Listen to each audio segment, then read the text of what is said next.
کشمیر کا سودا ناممکن، فیلڈ مارشل کا دو ٹوک اعلان، مودی سرکار کو بھی خبردار کر دیا، کہا ہندوستان جان لے پاکستان کشمیر کو کبھی نہیں چھوڑے گا۔ ہندوستان نے کئی دہائیوں سے کشمیر کے مسئلے کو دبانے کی کوشش کی، اب یہ ممکن نہیں رہا۔ پانی پاکستان کی ریڈ لائن، 24 کروڑ پاکستانیوں کے بنیادی حق پر آنچ نہیں آنے دیں گے۔ پاکستان ہندوستان کی اجارہ داری کبھی قبول نہیں کرے گا۔ بلوچستان میں دہشت گرد فتنہ ہندوستان ہے، ان کا بلوچوں سے کوئی تعلق نہیں۔ دہشت گردی ہندوستان کا اندرونی مسئلہ، جس کی بنیادی وجہ اقلیتوں بالخصوص مسلمانوں پر بڑھتا ہوا ظلم اور تعصب پسندی ہے، جبکہ کشمیر ایک عالمی سطح کا مسئلہ ہے۔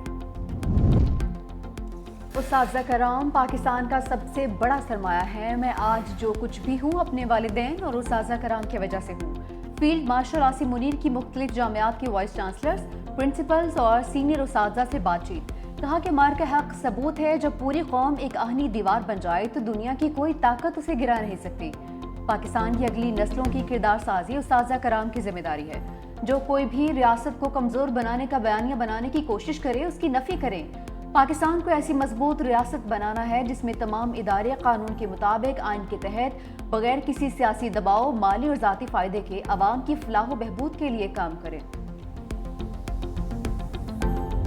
مارکہ حق میں تاریخی فتح کے بعد دوست ممالک کو اعتماد میں لینے کا مشن، وزیر اعظم شہباز شریف ترکیے اور آذربائیجان کے بعد تاجکستان پہنچ گئے۔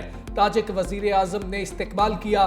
وزیر اعظم شہباز شریف کی تاجک صدر امام علی رحمان سے ملاقات۔ دونوں ممالک میں مختلف شعبوں میں تعاون کے فروغ پر تبادلہ خیال ہوگا۔ وزیر اعظم گلیشیئرز کے تحفظ سے متعلق عالمی کانفرنس میں بھی شرکت کریں گے۔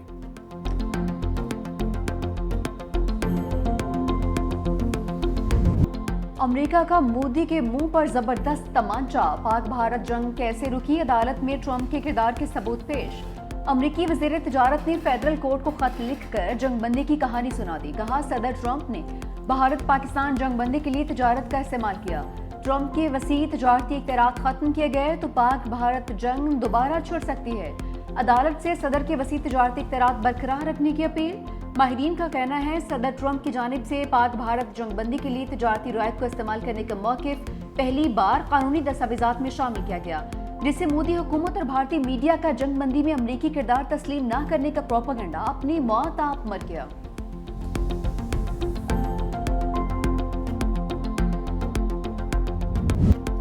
شٹ اپ مودی، امریکہ نے جارحیت اور اشتعال انگیزی پر اترے بھارت کو ایک بار پھر لگام ڈال دی۔ اشتعال انگیز بیان بازی بند کر کے علاقائی امن و استحکام برقرار رکھنے کا کہہ دیا۔ بھارت کے سیکرٹری خارجہ وکرم مسری کی امریکہ کے نائب وزیر خارجہ کرسٹوفر سے واشنگٹن میں ملاقات۔ ترجمان امریکی محکمہ خارجہ ٹیمی بروس کے مطابق بھارت پر واضح کیا کسی بھی قسم کی جارحیت سے گریز کرے۔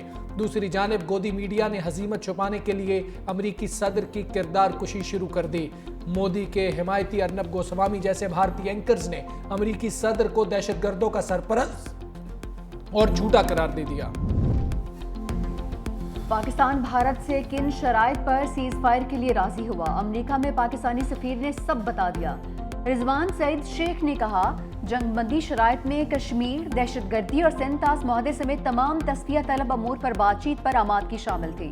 توقع ہے امریکہ اپنا کردار ادا کرتا رہے گا۔ بھارت کے جارحانہ بیانات سے جنگ بندی برقرار رہنے پر سوالات اٹھ رہے ہیں۔ کشمیر بارے اقوام متحدہ کے قراردادوں پر عمل کی راہ میں بھارت سب سے بڑی رکاوٹ ہے۔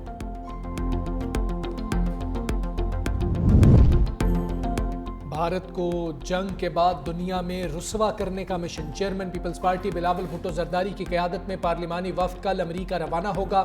وفد 2 جون تک نیو یارک میں موجود ہوگا، 3 جون کو واشنگٹن میں ملاقات کرے گا۔ وفد عالمی فورمز پر پاکستان کا موقف بھرپور انداز میں پیش کرے گا۔ بھارتی جارحیت، مسئلہ کشمیر اور اقتصادی ترقی ایجنڈے میں شامل۔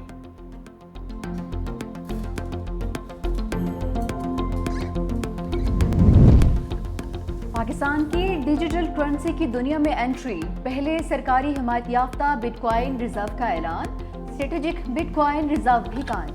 پاکستان 2000 میگا واٹ بجلی کرپٹو اور اے آئی کو دے گا۔ کرپٹو کونسل کے سی ای او بلال بن ثاقب کا لاس ویگاس میں خطاب، کہا کہ پاکستان میں 4 کروڑ کرپٹو والیٹس ہیں۔ ڈیجیٹل اثاثہ جات کے لیے نیا ریگولیٹری ادارہ قائم کیا گیا۔ پاکستان اب ماضی کا قیدی نہیں بلکہ ٹیکنالوجی کا مرکز ہے. ہم یہاں خواب نہیں حقیقت بنا رہے ہیں. صدر ٹرمپ کو امن اور کرپٹو اپنانے پر خراج تحسین پیش کرتے ہیں. پاکستان کے ڈیجیٹل کرنسی کی دنیا میں قدم رکھتے ہی بھارت میں کھلبلے مچ گئے. پاکستان کی ڈیجیٹل معیشت میں انقلابی پیش رفت. SIFC کی معاونت سے پہلا blockchain based high performance computing license جاری. اسپیشل ٹیکنالوجی زونز اتھارٹی کی جانب سے ہگز کمپیوٹنگ لمیٹڈ کو لائسنس کا اجرا کیا گیا. منصوبے کے تحت سالانہ 15 سے 20 لاکھ ڈالرز تک زر مبادلہ کا حصول متوقع. ڈیٹا سینٹر 7 میگا واٹ بجلی سے کام کرے گا. منصوبہ blockchain AI big data میں سرمایہ کاری کے شاندار مواقع فراہم کرے گا. بانی PTI کو رہائی ملے گی یا نہیں؟ 190 ملین پاؤنڈ کیس میں بڑی پیش رفت. اسلام آباد ہائی کورٹ نے بانی اور گشا بی بی کی سزا معطلی کی درخواستیں سماعت کے لیے مقرر کر دی. قائم مقام چیف جسٹس سردار سرفراز ڈوگر اور جسٹس محمد آصف 5 جون کو کیس کی سماعت کریں گے.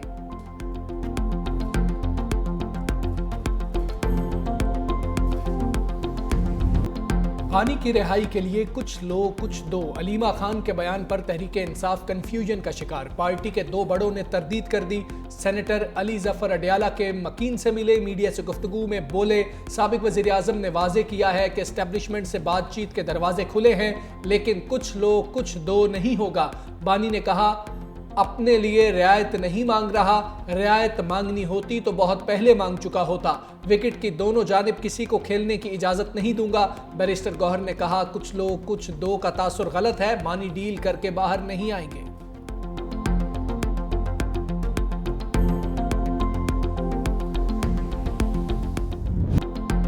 ایک جماعت کے امیدواروں کو آزاد کیسے ڈکلیئر کر دیا گیا؟ کیا امیدواروں کا اپنی مرضی سے فیصلہ کرنا جمہوریت نہیں؟ مخصوص سیٹیں نظر ثانی کیس میں جسٹس جمال خان مندوخیل کی ریمارکس. جسٹس محمد علی مظہر نے استفسار کیا, کیا جج آئینی سکوپ سے باہر جا کر فیصلہ دے سکتے ہیں؟ عوامی امنگوں اور جمہوریت کے لیے ہی صحیح, مگر کیا جج آئین ری رائٹ کر سکتے ہیں؟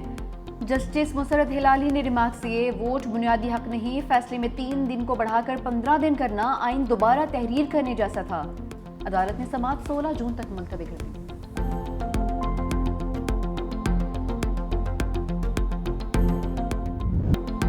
الیکشن کمیشن کے غلط فیصلوں سے تذبذب کی صورتحال پیدا ہوئی. جج صاحبان نے کہا الیکشن کمیشن اپنی ذمہ داریاں نبھانے میں ناکام رہا. رہنما تحریک انصاف سلمان اکرم راجہ بولے یہ PTI کا نہیں ملک کی جمہوریت کا مقدمہ ہے, امید ہے عدالت انصاف دے گی.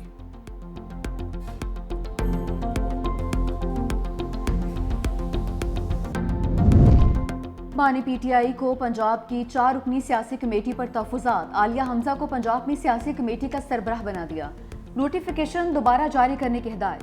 سیاسی کمیٹی میں سلمان اکرم راجہ, عمر ایوب, احمد خان بھچر اور عثمان اکرم شامل. رہنماؤں نے بانی کو عالیہ حمزہ کے اوپر بنائی جانے والی کمیٹی سے آگاہ کیا تھا.